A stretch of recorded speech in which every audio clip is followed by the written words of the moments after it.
Assalamualaikum warahmatullahi wabarakatuh. Selamat malam. Salam Om Swastiastu, Namo Buddhaya.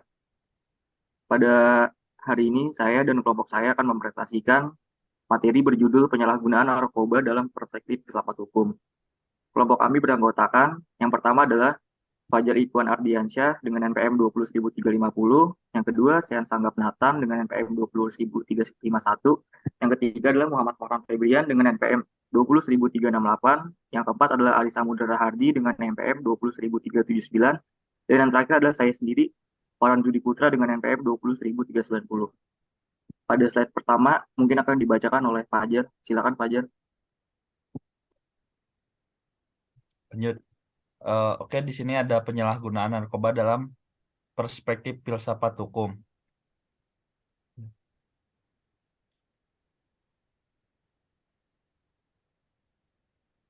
Lanjut ya. Penyalahgunaan narkotika telah menjadi permasalahan bangsa Indonesia sejak zaman sebelum merdeka hingga sampai saat kini.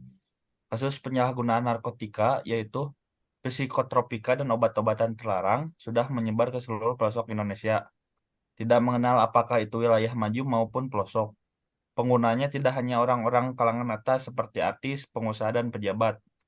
Bahkan ada juga rakyat biasa hingga oknum penegak hukum pun banyak yang menikmatinya. Hampir seluruh lembaga permasyarakatan di wilayah Indonesia dipenuhi oleh tahanan dan narapidana dengan kasus penyalahgunaan narkotika. Regulasi ini yang sudah ada selama ini dianggap belum cukup efektif mengenai permasalahan ini. Narkotika diatur dalam Undang-Undang Nomor 35 Tahun 2009, yaitu narkotika di satu sisi merupakan obat atau bahan yang bermanfaat untuk kepentingan kesehatan dan perkembangan ilmu pengetahuan bidang farmasi dan kedokteran. Namun, di sisi lain, dapat pula menimbulkan ketergantungan yang merugikan apabila disalahgunakan oleh pemakainya. Baik, untuk slide selanjutnya akan dilanjutkan oleh Sean Sanggap. Silakan Sean Sanggap. Dalam UU Nomor 35 Tahun 2009, terdapat dua kualifikasi utama yang disebut kejahatan penyalahgunaan narkotika. Terdapat dua kualifikasi utama yang disebut kejahatan penyalahgunaan narkotika. Dua kualifikasi utama tersebut adalah penyalahguna untuk diri sendiri atau yang lebih akrab kita sebut dengan pecandu, dan penyalahguna untuk orang lain yang terdiri dari pemilik, pengolah, pembawa, pembawa atau pengantar, dan pengedar. Sanksi penyalahgunaan narkotika diatur dalam pasal 111 sampai pasal 148 nomor 35 tahun 2009, yakni sanksi rehabilitasi, sanksi penjara, dan pidana mati sesuai klasifikasi penyalahgunaan narkotika. Namun pada prakteknya, penegak hukum seringkali menggunakan pasal 111 hingga 114 yang menitik beratkan pada pidana penjara dan mengabaikan pasal 127 yang mengandung tentang rehabilitasi. Di sisi lain, terdapat hukum Islam yang juga mengatur urusan pidana. Hukum pidana Islam yang aturan-aturannya ditetapkan oleh Allah, dimaksudkan guna merealisasikan kemaslahatan umat, artinya ada garansi keadilan sekaligus menciptakan rasa aman dan tentram dalam hidup masyarakat. Baik, selanjutnya yang kelima akan dibacakan oleh Ari Samudra. Silakan Ari. Saya akan menjelaskan teori pidana. Apabila teori pidana berbicara pada tataran ilmu penjelasan dan cara bekerjanya hukum pidana, maka filsafat berbicara lebih mendalam tentang mengapa dijatuhkannya pidana atau dasar-dasar dijatuhkannya pidana. Dari sudut pandang filsafat hukum, maka tujuan hukum dititik beratkan pada segi keadilan. Menurut Aristoteles, keadilan sebagai inti dari filsafat hukum karena hanya bisa ditetapkan dalam kaitannya dengan keadilan. Baik, selanjutnya adalah filsafat yang akan saya bacakan dengan saya sendiri. Pertama adalah filsafat. Filsafat berasal dari kata filosofia yang terdiri dari kata philein yang memberikan arti cinta dan sophos yang berarti hikmah atau kebijaksanaan. Dengan demikian, filosofia berarti cinta akan kebijaksanaan. Orang yang bijak dianggap selalu berpikir atau merenung secara mendalam. Jadi filsafat adalah renungan atau refleksi sedalam-dalamnya sampai pada akar-akar atau radikal. Mengenai segala sesuatu, mencari hakikat, segala yang ada, sebabnya serta asalnya dalam sifatnya yang umum. Dalam filsafat hukum Islam bersumber dari Al-Quran dan As-Sunnah atau hadis. Oleh karena itu disebut law is religion. Hukum Islam disebut juga syariah Islam. Syariah dalam pengertian terminologi adalah seperangkat norma ilahi yang mengatur hubungan manusia dengan Allah. Hubungan manusia dengan manusia lain dalam kehidupan sosial, hubungan manusia dengan benda, dan alam lingkungan hidupnya. Selanjutnya adalah hukum pidana Islam melindungi 5 hal yang menjadi pokok dalam kehidupan, yaitu agama, jiwa, akal, keturunan, dan harta. Masalah narkotika ini adalah masalah yang dapat merusak akal karena zat-zat berbahayanya dapat merusak akal. Narkotika dianalogikan seperti hammer, karena belum ada pada zaman Nabi Muhammad SAW, sehingga korban dari penyalahgunaan narkotika tidak lain adalah dirinya sendiri, yakni akalnya yang rusak. Padahal akal sendiri adalah modal manusia untuk berpikir, berkarya, dan bekerja demi kelestarian hidupnya. Juga sebagai modal yang diberi oleh Allah Subhanahu wa Ta'ala untuk menjadi khalifah di muka bumi. Hukuman diancamkan kepada seseorang pembuat jarimah agar orang tersebut tidak mengulangi tindak kejahatan. Juga memberi pelajaran kepada orang lain agar tidak berbuat jarimah. Mengapa sanksi perlu diterapkan? Karena aturan yang hanya berupa larangan dan perintah saja tidak cukup. Selanjutnya adalah teori keadilan yang akan dibacakan oleh Fajar Ikhwan. Silakan Fajar. Oke, yang kedua ada teori keadilan. Keadilan pada dasarnya adalah suatu konsep yang relatif. Tiap orang tidak sama.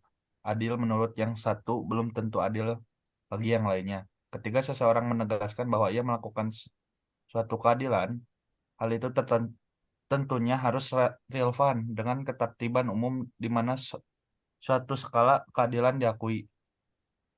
Aristoteles dalam karya yang berjudul Etika Nicomedes menjelaskan pemikiran-pemikirannya tentang keadilan. Bagi Aristoteles, keutamaan yaitu ketaatan terhadap hukum, atau hukum polis pada waktu itu tertulis dan tidak tertulis, yang merupakan keadilan. Dengan kata lain, keadilan adalah keutamaan dan ini bersifat umum. Ada juga Theo Huxley menjelaskan mengenai keadilan. Keadilan menurut Aristoteles di samping kekuatan umum, juga keadilan sebagai kekuatan moral khusus yang berkaitan dengan sikap manusia dalam bidang tertentu, yaitu menentukan hubungan baik antara orang-orang dan keseimbangan antar dua pihak. Masih di slide teori keadilan, akan dilanjutkan kembali oleh Fajar. Silakan Fajar. Menurut Teguh Prasetyo, konsep keadilan di Indonesia mempunyai ciri khas tersendiri yang tercermin dalam falsafah Pancasila sehingga sering juga disebut keadilan bermartabat. Kalau perspektif teori keadilan bermartabat dipergunakan, maka pemahaman bahwa sumber hukum itu berasal dari pemikiran yang dipunyai oleh otoritas yang berwenang, mulai dari arus atas yaitu Tuhan, kemudian diakui dengan pemikiran berbagai penguasa atau pemerintah yang telah menerima otoritas secara sah dalam suatu sistem hukum yang berlaku. Maka sejatinya sumber hukum itu tidak lain dari pemikiran itu sendiri. Sedangkan teori keadilan bermartabat menyebutkan bahwa reason itu sendiri berasal dari jiwa bangsa yaitu Pancasila. Namun pada dasarnya teori bermartabat menelaah dari filsafat hukum, teori hukum, dogmatik hukum, serta hukum dan pragmatik hukum. Berpikir secara filsafat menjadi landasan utama dalam teori keadilan bermartabat. Baik, selanjutnya adalah teori perlindungan hukum yang akan dibacakan oleh Sian Sanggap. Silakan Sian Sanggap. Teori perlindungan hukum. Awal mula kemunculan teori perlindungan hukum menurut Phil Gerald sebagaimana dikutip oleh Sajipto Raharjo adalah suatu teori yang berdasar dari aliran hukum alam atau dikenal dengan teori hukum alam. Aliran teori ini dipelopori oleh berbagai filsafat ternama yaitu Plato, Zeno atau pendiri dari aliran Stoik, dan Aristoteles, murid dari Plato. Hukum alam menerangkan bahwa hukum adalah produk yang bersumber dari Tuhan atau penguasa alam semesta yang memiliki sifat universal dan abadi, serta tidak ada pemisah antara hukum dan moral. Penganut aliran ini memiliki pandangan bahwa hukum alam adalah cerminan sekaligus aturan atau regulasi secara internal dan eksternal dari kehidupan umat manusia yang diimplementasikan dalam bentuk hukum dan moral. Dapat disimpulkan bahwa pemahaman terkait perlindungan hukum merupakan bentuk dari berjalannya fungsi hukum yang menginginkan terwujudnya tujuan-tujuan hukum yakni keadilan, kemanfaatan, dan kepastian hukum. Baik, untuk selanjutnya adalah teori hukum murni yang akan dibacakan oleh Ari Samudra. Silakan Ari Samudra. Teori hukum murni. Positivisme hukum yang dikenal sebagai teori hukum yang memahami bahwa aturan perundang-undangan menjadi hal yang utama dalam penegakan hukum. Telah berkembang menjadi banyak aliran, salah satunya adalah teori hukum murni yang digagas oleh Hans Kelsen.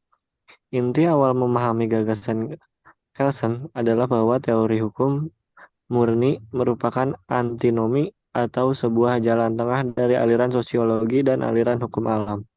Kelsen telah berhasil memecahkan antinomi jurisprudensi dan yang bersumber dari pemahaman tradisional tentang jus- juxtaposisi teori hukum alam atau natural law theory dan teori hukum empiris positivistik empirik atau empirik positivist theory of law.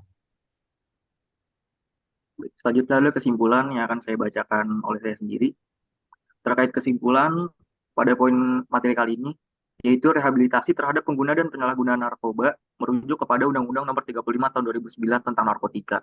Rehabilitasi menunjukkan bahwa baik pengguna maupun penyalahguna narkoba merupakan korban yang harus disembuhkan. Teori keadilan bermartabat yang digagas oleh Teguh Prasetyo hendak menjelaskan dan menguji apakah falsafah atau filosofis yang digali dari dalam bumi Indonesia sendiri. Atau kita sederhanakan apa yang disebut dengan mazhab hukum alam sebagai Polges. Teori keadilan bermartabat juga hendak memberikan alternatif terhadap konsep rehabilitasi yang lebih berdimensi dan berkarakter keadilan yang dibangun dari jiwa bangsa sendiri, yaitu Pancasila. Kemudian, teori perlindungan hukum harus memiliki tujuan kepada tiga hal, yaitu keadilan, kemanfaatan, dan kepastian hukum, agar tujuan hukum tidak bergeser dari tujuan awalnya. Selanjutnya, berdasarkan teori hukum murni yang dikembangkan oleh Hans Kelsen, norma hukum yang berada di bawah tidak boleh bertentangan dengan norma hukum yang ada di atasnya. Dalam hal ini, putusan hakim dalam menangani kasus penyalahgunaan narkotika harus merujuk kepada aturan perundang-undangan. Mungkin sekian yang bisa kelompok kami sampaikan. Kurang lebihnya mohon maaf. Wabillahi taufiq wal hidayah. Wassalamualaikum warahmatullahi wabarakatuh. Terima kasih. Bentar,